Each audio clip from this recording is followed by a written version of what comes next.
Lakini kwa masikitiko makubwa, wako baadhi ya watu Allah amewatahini, amewaruzuku mali nyingi, ni matajiri, lakini wapo ndugu zao ambao ni masakini na fukara, hohehahe, wanahangaika kuombaomba, wanavaa viraka, lakini ukiambiwa wewe ni ndugu yake fulani, unabaki unashika mdomo tu.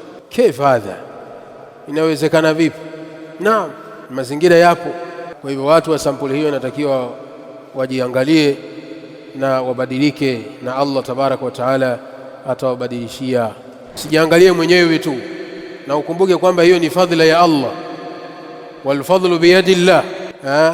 Hiyo fadhila Allah tabaraka wa taala amekutunuku wewe, basi kuwa ni sababu na wenzako pia kufanyaje, kufanikiwa kupitia wewe, na ukifanya hivyo una malipo makubwa kwa Allah tabaraka wa taala.